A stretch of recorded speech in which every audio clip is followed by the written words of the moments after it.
Good morning students. तो कैसे हैं आप सब। मैं साहिल रावत, आपका इंग्लिश मेंटोर, स्वागत करता हूं बच्चों आपका आज की क्लास में। तो चलते हैं सीधा क्लास की तरफ। और लास्ट क्लास में बच्चों हम चैप्टर रीड कर रहे थे द थर्ड लेवल आपका। ठीक है, विस्तार का ये चैप्टर है, फर्स्ट चैप्टर।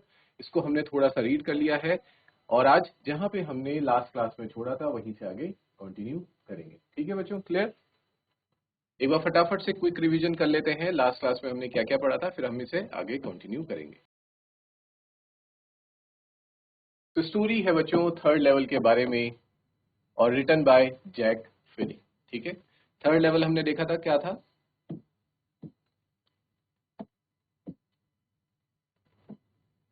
जो इस चैप्टर के नरेटर हैं वो बताते हैं कि एक दिन ऑफिस से लेट वर्क करने के बाद मैं अपने घर जा रहा था। ठीक है, और मुझे क्या था कि जल्दी से घर पहुंचना था, इसलिए मैंने बस ना लेकर के मैंने ट्राई किया कि मैं सबवे जाके ट्रेन लूंगा।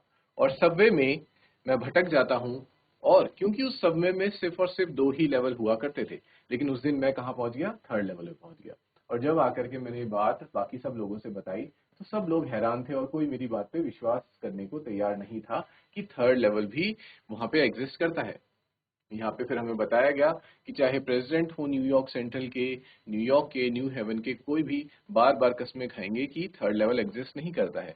इवन यहाँ तक कि जितने भी मेरे दोस्त हैं वो भी मेरी बात नहीं मान रहे थे, और जो मेरा एक साइकेट्रिस्ट फ्रेंड है वो भी मेरी बात को नहीं मानता है। और वो क्या कहता है, आई वॉज डे ड्रीमिंग, कि मैं क्या कर रहा था, मैं डे ड्रीमिंग कर रहा था, दिन में सपने देख रहा था, इस वजह से मैं डे ड्रीमिंग करते करते थर्ड लेवल पे पहुंच गया। और इसके पीछे डे ड्रीमिंग का रीजन वो क्या बताता है कि why I was daydreaming. Daydreaming इसलिए हो रही थी बिकॉज आई वॉज अनहैप्पी, क्योंकि मैं नाखुश था। और ये बात सुन करके जो नरेटर है उसकी वाइफ भी परेशान हो जाती है, नाराज हो जाती है कि क्या मेरे हस्बैंड मेरे वजह से नाखुश है। तो साइकेट्रिस्ट ये बताता है कि नहीं, उसका कारण आप नहीं, बल्कि उसका कारण है ये जो मॉडर्न वर्ल्ड में जितने भी प्रॉब्लम्स हैं, जैसे कि insecurity, fair, war, worry and rest of it, जितनी भी समस्याएं हैं वो क्रिएट करती हैं माइंड में एक टेंशन को, जिससे बचने के लिए इंसान क्या ढूंढता है बच्चों, बाहर निकलने का रास्ता ढूंढता है, एक एस्केप ढूंढता है, और फिर वो इस तरह की जगह पे पहुंच जाता है। और इस बात पे मेरे बाकी जितने भी दोस्त हैं सब एग्री करते हैं कि मैं एक टेम्पररी रिफ्यूज लेना चाह रहा था अपनी रोजमर्रा की समस्याओं से, रियलिटी से को मैं फेस नहीं कर पा रहा था, इसलिए मैं बचने के लिए थर्ड लेवल पे पहुंच जाता हूं। Things were pretty nice and peaceful in his days. बताता है कि साइकेट्रिस्ट दोस्त कहता है कि तुम्हें तुम्हारे एस्केपिज्म का एक और एग्जाम्पल वो मुझे देते हुए कहता है कि जो तुम ये स्टैम्प्स कलेक्ट करते हो, पुरानी चीजें कलेक्ट करते हो, ये भी यही शो करता है कि तुम पुराने वक्त को बहुत ज्यादा एडमायर करते हो और जो आज का मॉडर्न वर्ल्ड है उससे बचना चाहते हो। तो इसका जवाब देते हुए नरेटर ये कहता है कि ये जो स्टैम्प कलेक्शन की हैबिट है ये मैंने अपने ग्रैंडफादर से सीखी। मेरे दादाजी भी स्टैम्प्स कलेक्ट किया करते थे, तो क्या वो भी अपनी रियलिटी से बचना चाहते थे।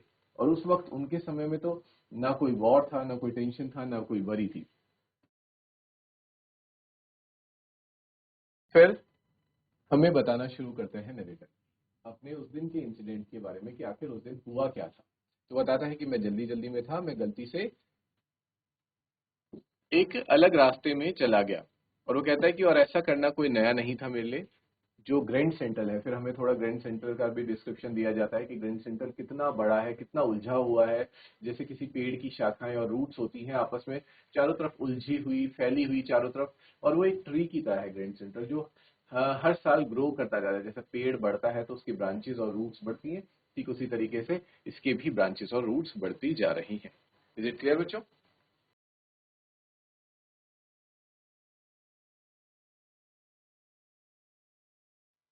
और फिर वो बताते हैं कि किस तरह से मैं बार बार इन कॉरिडोर्स में खो जाया करता था। कभी मैं खो जाता था तो फिर मैं किसी दूसरी ही बिल्डिंग या किसी दूसरी स्ट्रीट में पहुंच जाता था। और उस दिन भी कुछ ऐसा ही हुआ, मैं एक अलग रास्ते पे चल गया और मुझे लगा शायद आज भी मैं कहीं ना कहीं तो पहुंच ही जाऊंगा। लेकिन आज मैं कहाँ पहुंचता हूँ, नीचे थर्ड लेवल पे पहुंच जाता हूँ। और जैसे वो बताते हैं हमें कि ग्रैंड सेंट्रल एक क्या था, एक एस्केप, एक एग्जिट था जो आपको बाहर निकालता था। और मैं हमेशा से ये आइडिया मेरे मन में था कि शायद ग्रैंड सेंट्रल को कहीं ना कहीं मैं अपने माइंड में एक सच में एक एग्जिट की तरह लेता था, जो मुझे इस दुनिया की भीड़ भाड़ से, समस्याओं से एक एग्जिट देता हो, यहाँ से छुटकारा देता हो। और ये बात आज तक नरेटर ने किसी को भी नहीं बताई थी, यहाँ तक कि अपने साइकेट्रिस्ट दोस्त को भी नहीं बताई थी, क्योंकि अगर वो उसे बता देता तब वो तो साफ साफ पता लगा लेता कि हाँ ये तो तुम फिर डे ड्रीमिंग ही कर रहे हो। क्लियर बच्चों? आगे देखते हैं। The corridor I was in began angling left and slanting downward. जिस कॉरिडोर में मैं आगे बढ़ रहा था वो एंगलिंग लेफ्ट, यानी कि उसका जो रास्ता है वो लेफ्ट की तरफ हो जाता है, यानी कि लेफ्ट की तरफ वो मुड़ जाता है रास्ता, और स्लांटिंग डाउनवर्ड यानी कि नीचे जाने लगता है। And I thought that was wrong, और मुझे ऐसा लग रहा था कि शायद मैं गलत रास्ते पर हूँ, but I kept on walking, पर फिर भी मैं चलता रहा। All I could hair was the empty sound of my own footsteps.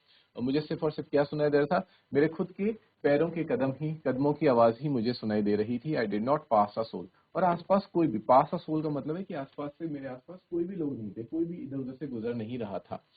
Then I heard that sort of hollow roar ahead, that means open space. फिर अचानक से जब हम किसी गहरी सुरंग से खुली जगह पे पहुंचते हैं तो एक अचानक तेज सी आवाज आती है, तो कुछ वैसी ही आवाज मुझे भी सुनाई देती है, हॉलो रोर अहेड दैट, जिससे ये पता चला कि आगे एक खाली जगह है और वहां पे लोग भी हैं जो बातें कर रहे हैं।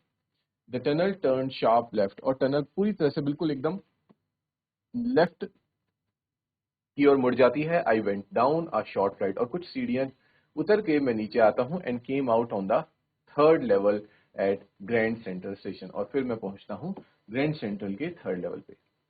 For just a moment I thought I was back on the second level. थोड़ी देर के लिए मुझे लगा कि मैं वापस से सेकेंड लेवल पे ही आ गया। But I saw the room was smaller, लेकिन मैंने देखा कि जो ये रूम है यहाँ के वो थोड़े छोटे हैं। There were fewer ticket windows, और यहाँ पे टिकट विंडोज भी कम है, जबकि सेकंड स्टेशन पे सेकंड फ्लोर पे ज्यादा थे। And train gates and the information booth in the centre was wood and old looking. और यहाँ पर मुझे एक और चीज डिफरेंस देखने को मिला कि जो ट्रेन के गेट्स हैं वो भी, और साथ ही साथ जो इंफॉर्मेशन बूथ होता है जहाँ पे आप जाकर के जानकारी इकट्ठा करते हैं, जानकारी पूछ सकते हैं कि ये ट्रेन कहाँ से कहाँ तक जाती है, किस टाइम ये ट्रेन आएगी, ठीक है, ये सारी चीजों के लिए क्या बनाया जाता है? इंफॉर्मेशन बूथ बनाया जाता है। तो इंफॉर्मेशन बूथ और ट्रेन के गेट्स किसके बने दिखे मुझे? लकड़ी के, जो कि यूजुअल नहीं थे, मतलब ऐसा हमेशा नहीं होता था, आज की डेट में ऐसे नहीं देखने को मिलता था। और ओल्ड लुकिंग थे, यानी कि बहुत पुराने समय के लग रहे थे। And the man in the booth wore a green eyeshade, और जो व्यक्ति जिसने जो उस इंफॉर्मेशन बूथ में बैठा था उसने ग्रीन आई शेड पहन रखा था। And long black sleeve protectors, और लॉन्ग ब्लैक स्लीव प्रोटेक्टर्स उसने पहन रखे थे। द लाइट्स वर डिम, वहां की लाइट से जो थी वो बहुत ज्यादा डिम थी। एंड सॉर्ट ऑफ फ्लिकरिंग, और फ्लिकर कर रही थी, यानी कि झपझपा रही थी, बंद हो रही थी, जल रही थी। देन आई सॉ व्हाई, फिर मैंने देखा कि ऐसा क्यों हो रहा है। They were open flame gas lights, यानी कि वो ट्यूबलाइट्स नहीं थी, लाइट्स नहीं थी, बल्कि वो ओपन फ्लेम वाले गैस लाइट्स थे। ठीक है, आप लोगों ने गैस लाइट देखे होंगे, काइंड ऑफ लालटेन, जैसे लालटेन जो आपने देखा है उसी को कहते हैं गैस लाइट। यहां तक सभी को clear?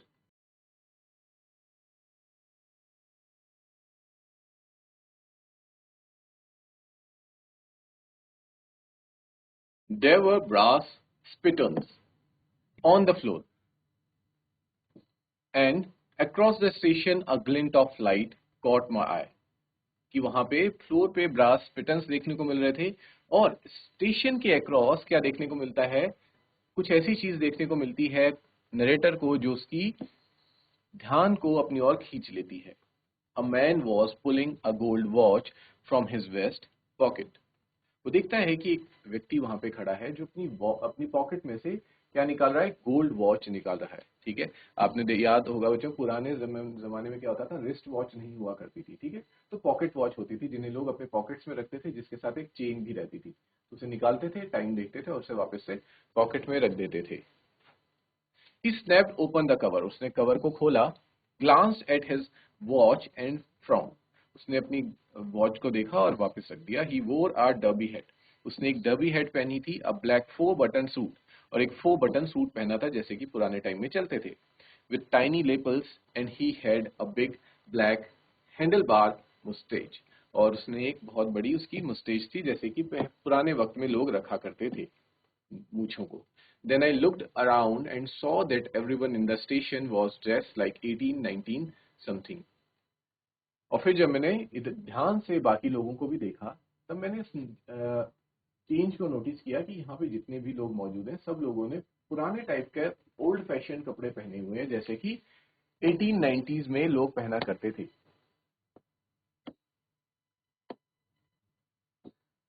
I never saw many beards, sideburns and fancy mustaches in my life. मैंने इससे पहले कभी भी इतनी ज्यादा बियर्ड्स वाले लोग, फैंसी मुस्टैचेस और साइडबर्न्स वाले लोग नहीं देखे थे। A woman walked in through the train gate. एक औरत ट्रेन गेट के से होते हुए आती है। She wore a dress with leg off, mutton sleeves and skirts to the top of her high button shoes. और उसने जो ड्रेस पहनी हुई थी, जिसके बारे में डिस्क्राइब किया गया है उसकी स्लीव्स और स्कर्ट्स के बारे में, वो भी बच्चों पुराने स्टाइल के को ही दर्शाती है। Back of her, out on the tracks, I caught a glimpse of a locomotive, a very small Currier and Ives locomotive with a funnel shaped stack, and then I knew. और फिर जाके जब मैं इस तरह की चीजों को देखता हूँ, लोकोमोटिव्स वगैरह को, फनल शेप्ड स्टैक को, तब मुझे पता चलता है कि मैं पुराने वक्त में ही आ चुका हूँ। टू मेक श्योर, इस बात को पक्का करने के लिए कि क्या मैं सही सोच रहा हूँ या गलत, I walked over to a newsboy. मैं एक न्यूज बॉय के पास जाता हूँ, यानी कि न्यूज बॉय कौन होते हैं, जो न्यूज पेपर्स बेचते हैं। In glance at the stack of papers, और जो पेपर्स का, न्यूज पेपर्स का गट्ठा रखा रहता है उसकी तरफ देखता हूँ, उसके पैरों के पास जो था। इट वॉज द वर्ड, वहां पे लिखा था the World, and World has not been publish for years, और जो वर्ड जो न्यूज़पेपर है ये तो बहुत सालों से पब्लिश ही नहीं हुआ। The lead story said something about president Cleveland, जो उसमें लीड स्टोरी थी वो प्रेसिडेंट क्लिवलैंड के बारे में कुछ बताती थी। I have found that front pages since in the public library files and it was printed June 11, 1894। और फिर जब मैंने उनके बारे में पता किया तो ये सारी लाइब्रेरी में जाकर के तो पता चला कि वो न्यूज़पेपर कब का था, 11 जून 1894 का वो न्यूज़पेपर था। तो इससे एकदम कंफर्म हो जाता है कि वो टाइम में पीछे, समय में पीछे जा चुका था। I turn toward the ticket windows. फिर मैं टिकट विंडोज की तरफ मुड़ता हूँ, knowing that here on the third level at Grand Central, कि Grand Central के थर्ड लेवल पे I could buy tickets that would take Louisa and me anywhere in the United States we wanted to go. मुझे ऐसा लग रहा था कि अगर मैं यहाँ से टिकट खरीद लेता हूँ तो मैं और मेरी वाइफ लुइसा यूनाइटेड स्टेट्स में जहां भी जाना चाहते हैं वहां जा सकते हैं। और किस साल में, 1894 के साल में। एंड आई वांटेड 2 टिकट्स, 2, और मुझे 2 टिकट चाहिए थे, कहाँ के, गेल्सबर्ग इलिनॉइस के। इलिनॉइस क्या है बच्चों, एक शहर है यूएसए में, और वहां पे एक जगह है गेल्सबर्ग, तो वहां जाना चाहता था कौन, ऑथर। तो एग्जाम में क्वेश्चन बन सकता है कि ऑथर अपनी वाइफ लुइसा के साथ 1894 के वक्त में किस शहर में जाना चाहता था। That city was Galesburg Illinois. इसको स्टार मार्क कर लें।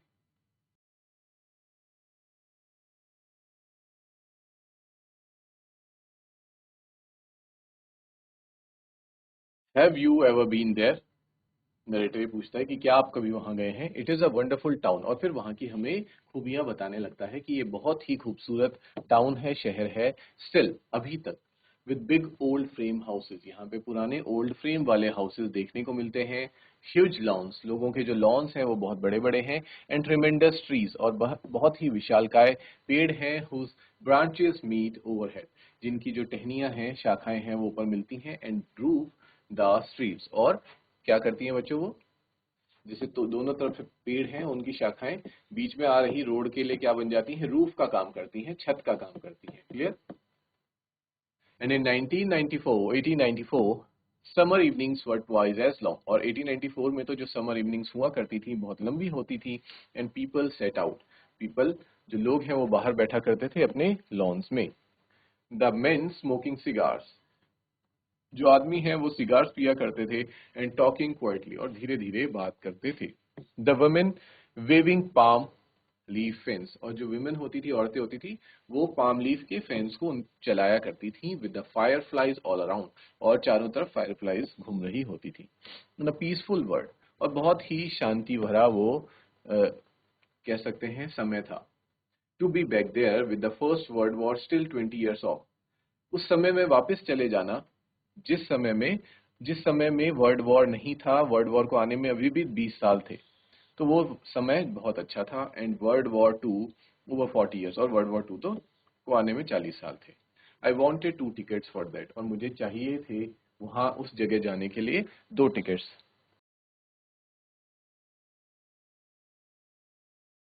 तो जैसे ही नरेटर क्लर्क के पास जाकर कहता है कि मुझे 2 टिकट दे दो, तो क्लर्क क्या करता है, फिगर द फेयर, उसे किराया बताता है। He glance at my fancy headband, वो मेरी जो हेडबैंड, फैंसी हेडबैंड, क्योंकि वो तो मॉडर्न टाइम का है, उसको बड़े ही ध्यान से देखता है, घूरता है। But he figured that fair, लेकिन वो मुझे किराया बता देता है। And I had enough for 2 coach tickets, और मेरे पास इतने पैसे थे कि मैं 2 कोच की टिकट्स को ले सकता था, 1 वे के। But when I counted out the money and looked up, the clerk was staring at me, लेकिन जैसे ही मैंने पैसों को काउंट किया और मैंने उसकी तरफ देखा, तो जो क्लर्क है वो मुझे स्टेयर कर रहा था, यानी कि मुझे घूर रहा था। ही नॉडेड एट द बिल्स, उसने मेरे बिल्स को देख करके एकदम मना कर दिया। दिस एंट मनी, कि ये तो पैसे नहीं है mister, he said, and if you are trying to skin me you won't get very far, और अगर तुम मुझे बेवकूफ बनाने की कोशिश कर रहे हो तो तुम ज्यादा दूर नहीं जा पाओगे। And he glance at the cash drawer beside him, और फिर वो मुझे दिखाता है कैश ड्रॉअर को, जो उसके बगल में ही था। Of course the money was old style bills, फिर मुझे पता लगा कि जो मनी है उस वक्त का, वो भी पुराने वक्त के ही पैसे थे। Half again as big as the money we use nowadays, और वो कैसे थे, जितने पैसे हम अब आज की डेट में यूज करते हैं उसका हाफ हुआ करते थे, यानी कि साइज में। एंड डिफरेंट लुकिंग, और देखने में भी वो काफी अलग थे। I turned away and got out fast, मुझे वहां पे महसूस हो गया कि मैं जो करेंसी इन्हें दिखा रहा हूँ वो इनके समय की करेंसी नहीं है। ठीक है, मेरे लिए वो करेंसी करेक्ट है, लेकिन उन्हें लग रहा होगा कि ये मुझे कोई फेक करेंसी दे रहे हैं, इसलिए मैं वहां से फटाफट से निकल जाता हूँ।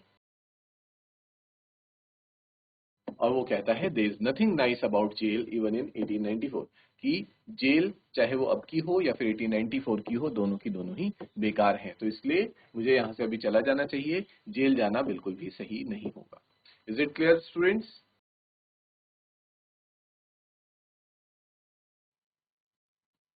देखो आपसे एक क्वेश्चन भी पूछा गया है, would Charlie ever go back to the ticket counter on the 3rd level to buy tickets to Galesburg for himself and his wife? क्या चार्ली उस वक्त तो वहां से चला गया, क्या वो दोबारा कभी वापस आया होगा उसी 3rd लेवल के स्टेशन पे अपनी वाइफ के लिए और अपने लिए गेल्सबर्ग के 2 टिकट लेने के लिए? तो इस क्वेश्चन का आंसर तो बच्चों हम चैप्टर के एंड में ही कर पाएंगे। ठीक है, तो बढ़ते हैं आगे। एंड दैट वाज दैट, और बस यहीं तक था। I left the same way I came, जहां से मैं आया था मैं वहीं से वापस चला गया, क्योंकि मेरे पास करेंसी तो थी नहीं कि मैं 2 टिकट्स खरीद सकूं, तो इसलिए कोई फायदा नहीं था वहां पे बहस करने का, और हो सकता है शायद फेक करेंसी के जुर्म में वो मुझे जेल में डाल देते, इसलिए नरेटर वहां से, चार्ली जो है वहां से वापस चला जाता है। I suppose next day during lunch hour, lunch hour के वक्त I drew $300 out of the bank, मैं बैंक में जाके अपने अकाउंट से $300 निकाल लेता हूँ। नियरली ऑल वी हैड, और इतने ही पैसे हमारे पास थे कुल मिला के। And bought old style currency, और उसके बदले में पुरानी स्टाइल की करेंसी ले लेता हूँ। That really worried my psychiatrist friend, जिससे मेरा जो साइकेट्रिस्ट फ्रेंड है ये सुनकर के बहुत परेशान हो जाता है कि ये कितना बेवकूफ है कि इसने एक सपने पे भरोसे करते हुए अपने सारी जितनी भी इसकी जमा पूंजी थी वो सब वापस वो दे करके पुरानी करेंसी ले ली, जिसका कि कोई यूज ही नहीं है मॉडर्न टाइम में। You can buy old money at almost any coin dealers, but you have to pay a premium. वो कहता है कि आप ओल्ड मनी मनी कहीं पे भी ले सकते हो, बट उसको लेने के लिए आपको क्या देना पड़ता है, प्रीमियम देना पड़ता है, एक्स्ट्रा चार्जेस देने पड़ते हैं। My $300 bought less than 200 in old style, यानी कि $300 देने पे मुझे जो ओल्ड स्टाइल का मनी मिला उनकी कीमत $200 से भी कम थी। But I did not care, लेकिन मुझे उससे फर्क नहीं पड़ता था।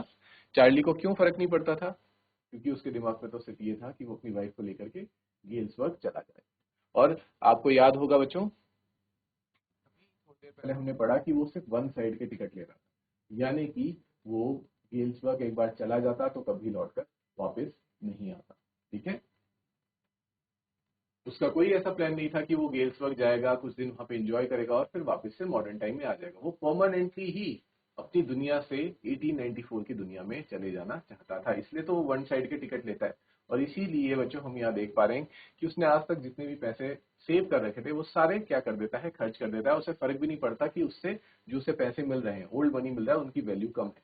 ठीक है, क्योंकि उसे इसलिए फर्क नहीं पड़ता, वो चाहता है कि सिर्फ वो एक जगह एक बार गेल्सबर्ग पहुंच जाए, फिर वो वहां से अपना कुछ नया काम शुरू करेगा, वहीं पे रहेगा और वहीं पे कुछ नई जॉब करेगा। Eggs were 13 cents a dozen in 1894। और हमें ये भी बताया गया है कि साथ ही साथ चार्ली को ज्यादा चिंता इसलिए भी नहीं थी क्योंकि उसे लगता था कि अगर मैं $300 देख करके जो ओल्ड मनी ले रहा हूँ वो उनकी वैल्यू कम है, ठीक है, मुझे कम पैसे मिल रहे हैं, लेकिन एक चीज ये भी तो होगी कि अगर मैं पुराने जमाने में चला जाता हूँ, पुराने टाइम में चला जाता हूँ, तो यहाँ पे एक्स का एग्जांपल दिया गया है, लेकिन हम समझ सकते हैं कि एक्स के साथ साथ सारी चीजें बहुत सस्ती होंगी। जो चीज आज 100 रुपीज की मिल रही है, फॉर एग्जाम्पल आज से 100 साल पहले बच्चों कितनी सस्ती रही होगी। तो ये चीज ये दिमाग जो नरेटर है चार्ली है वो लगाता है कि चलो कोई बात नहीं, मुझे पैसों में थोड़ा घाटा हुआ लेकिन चीजें सस्ती भी तो होंगी पुराने टाइम में। तो वो सब कुछ कैलकुलेट करता है। और हमें देखो बच्चों एक और चीज मिल गई जानने के लिए, एक और पॉइंट मिल गया कि चार्ली अपनी सारी सेविंग्स ले जा रहा है। टिकट्स तो हार्डली कितने डॉलर्स के होंगे, $10 $20 का वो होगा, क्या बोलते हैं, टिकट्स होंगे, लेकिन जो बाकी बचे पैसे हैं उसका वो क्या करेगा, और चीजें खरीदेगा, और हो सकता है वो अपने लिए कोई घर ले, कोई नया रूम ले, और यहाँ पे अपनी जो नई लाइफ है अपनी फैमिली को स्टार्ट करेगा। But I have never again found the corridor that leads to the third level at Grand Central Station although I have tried often enough. तो यहाँ पे हमें एक बहुत ही सैड खबर सुनने को मिलती है कि सब कुछ करने के बाद, पैसे वैसे एक्सचेंज करने के बाद, सारी चीजें अरेंजमेंट्स करने के बाद, सब प्लान बना लेने के बाद भी उसे थर्ड लेवल दोबारा कभी नहीं मिलता है। जबकि चार्ली बहुत कोशिश करता है उसे ढूंढने की, हमेशा वो ढूंढने के लिए जाता है सबवे में ग्रैंड सेंट्रल के, लेकिन वो कभी भी दोबारा उस जगह पे नहीं पहुंच पाता है।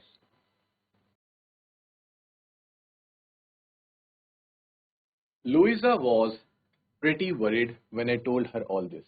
लुइजा बहुत परेशान हो जाती है ये बात सुनकर के जब मैं उसे ये सारी चीजें बताता हूँ। And I and did not want me to look for the third level, और वो नहीं चाहती थी कि मैं थर्ड लेवल को और ज्यादा ढूंढूं।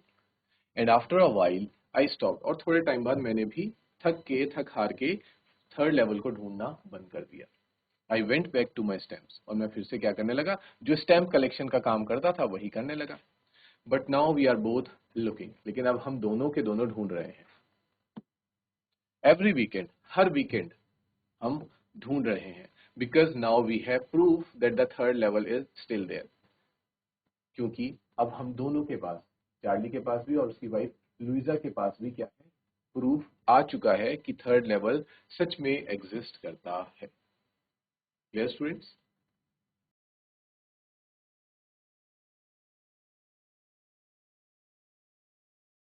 और वो प्रूफ आखिर है क्या?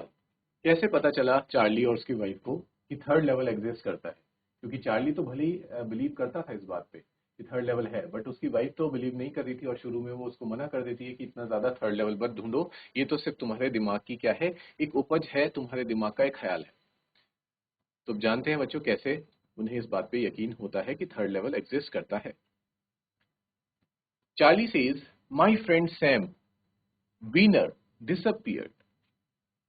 जो उसका दोस्त था सैम वीनर, और ये सैम वीनर कौन है बच्चों? वही साइकेट्रिस्ट, ठीक है, जो इलाज कर रहा था इससे पहले चार्ली का, जो ये कहता था कि ये सब कुछ धोखा है और एक ड्रे ड्रीमिंग है, किसके द्वारा? चार्ली के द्वारा।